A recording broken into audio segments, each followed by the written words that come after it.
constellation to freedom. New York City. Maybe it's another New York City the Southerners talk about. Maybe that's where there's money falling from the sky, diamonds speckling the sidewalks. Here, there is only gray rock, cold and treeless as a bad dream. Who could love this place where no pine trees grow, no porch swing moves with the weight of your grandmother? This place is a Greyhound bus humming through the night, then letting out a deep breath inside a place called Port Authority. This place is a driver yelling, "New York City, last stop, everybody off." This place is loud and strange and nowhere I'm ever going to call home. Brooklyn, New York. We did not stay in the small apartment my mother found on Bristol Street, Brownsville, Brooklyn, USA.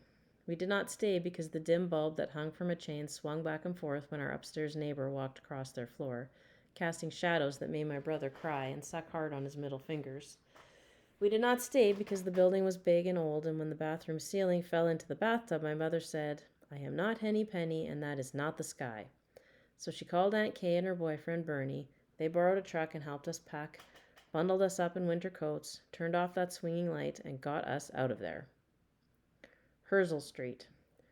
So we moved to Herszel Street, where Aunt Kay and Bernie lived upstairs, and Peaches from Greenville lived below us. And on Saturday nights, more people from Greenville came by, sitting and running their mouths, while the pots on the stove bubbled with collards and sizzled with chicken and cornbread baked up brown inside Kay's big black oven. And the people from Greenville brought people from Spartanburg and Charleston, and all of them talked like our grandparents talked and ate what we ate. So there were red dirt and pine trees. They were fireflies and jelly jars and lemon chiffon ice cream cones. They were laughter on hot city nights, hot milk on cold city mornings, good food and good times, fancy dancing and soul music. They were family. The Johnny Pump. Some days we miss the way the red dirt lifted up and landed against our bare feet. Here, the sidewalks burn hot all summer long. Here, we wear shoes. Broken bottles don't always get swept up right away. But our block has 3 Johnny Pumps and a guy with a wrench to turn them on. On the days when the heat stops your breath, he comes up the block, pulling it out of his pocket. Then the Johnny Pump is blasting cool water everywhere, and us and other kids running through it, refreshed and laughing. Even the grown-ups come out sometimes. Once I saw my never-ever barefoot outside in the city mother take off her sandals, stand at the curb and let the cool water run over her feet. She was looking up at the tiny piece of sky, and she was smiling. Genetics. My mother has a gap between her 2 front teeth. So does Daddy Gunner. Each child in this family has the same space connecting us. Our baby brother Roman was born pale as dust. His soft brown curls and eyelashes stop people on the street. Whose angel child is this, they want to know. When I say my brother, the people wear doubt, thick as a cape, until we smile and the cape falls. Caroline, but we call her Aunt Kay. Some memories. Aunt Kay at the top of the stairs, her arms open, her smile wide, as us running to her. Aunt Kay dressed up on a Friday night, smelling of perfume, her boyfriend Bernie, her friend Peaches. Aunt Kay in the kitchen with Peaches and Bernie passing a blue and white box of Argo starch back and forth, the hard white chunks of it disappearing into their mouths like candy, the slow chew and swallow. Aunt Kay and Mama and Peaches in tight skirts singing in a band. Aunt Kay braiding my hair. Aunt Kay running up the stairs to her own apartment and me running behind her. Aunt Kay laughing, Aunt Kay hugging me. Then a fall, a crowd, an ambulance, my mother's tears, a funeral, and here my Aunt Kay memories end. Moving again. After the falling, the stairs were all wrong to us. Some days I head up there, my mother said, forgetting that Kay is gone. After the falling, Bernie and Peaches packed their bags, moved out to Far Rockaway, telling my mother how much Kay loved the ocean. After the falling, we took the A train to their new apartment, played on the beach till the sun went down, Mama quiet on a blanket looking out at the water. Kay was her big sister, only 10 months older. Everyone always thought they were twins, so that's what they said they were. Couldn't look at one of us, my mother said, without seeing the other.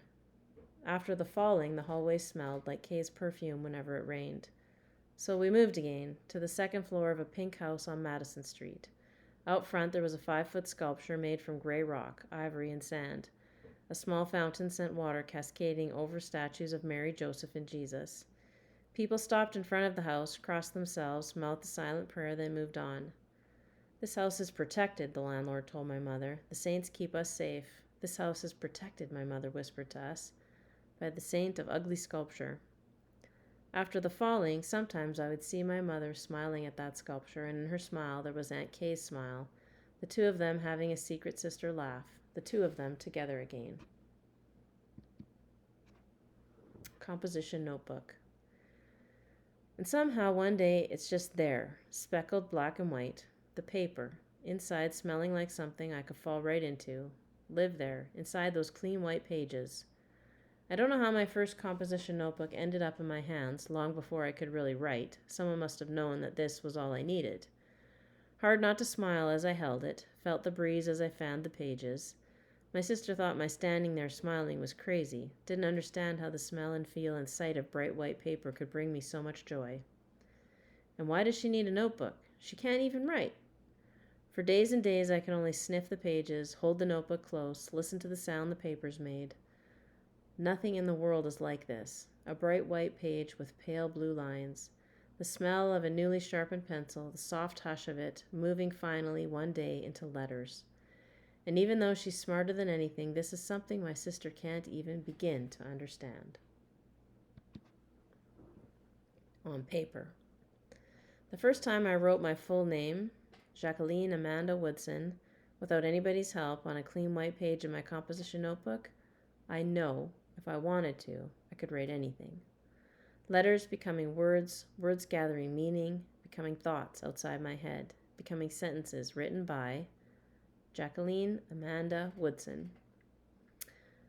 Saturday morning. Some days in this new place there is only a box of pancake mix, an egg, and faucet water. The hiss of those together against a black cast iron pan, the pancakes sticking to it, syrupless but edible, and us complaining about it, wishing like anything we were back in Greenville, where there was always something good to eat.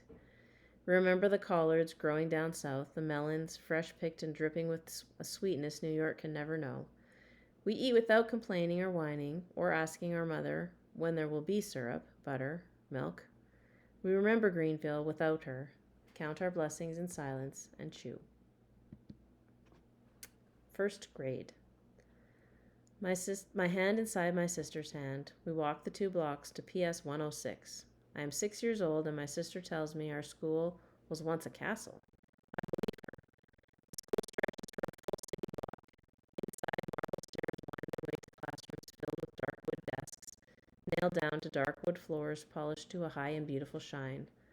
I am in love with everything around me, the dotted white lines moving across my teacher's blackboard, the smell of chalk, the flag jutting out from the wall and slowly swaying above me. There is nothing more beautiful than PS 106. Nothing more perfect than my first grade classroom. No one more kind than Ms. Fiedler, who meets me at the door each morning, takes my hand from my sister's, smiles down and says, "Now that Jacqueline is here, the day can finally begin." And I believe her. Yes, I truly believe her. Another Kingdom Hall. Because my grandmother calls and asks if we're spreading Jehovah's word, because my mother promises my grandmother she'll raise us right in the eyes of God, she finds a Kingdom Hall on Bushwick Avenue so we can keep our Jehovah's Witness ways. Every Sunday we put on our Kingdom Hall clothes, pull out our Kingdom Hall satchels, filled with our Kingdom Hall books, and walk the 7 blocks to the Kingdom Hall. This is what reminds us of Greenville, the Saturday night pressing of satin ribbons, Hope struggling with the knot in his tie, our hair oiled and pulled back into braids, our mother's hands less sure than our grandmother's, the parts crooked, the braids coming undone, and now Dell and I are left to iron our own dresses. "My hands," my mother says, as she stands at the sink, holding a crying Roman with one hand, her other holding a bottle of milk under hot running water, "are full." My mother drops us off at the Kingdom Hall door, watches us walk down the aisle to where brothers and sisters are waiting to help us turn the pages of our Bibles, lean over to share their songbooks with us, press lifesavers into our waiting hands. Then our mother is gone, back home or to a park bench, where she'll sit and read until the meeting is over. She has a full-time job now. Sunday, she says, is her day of rest.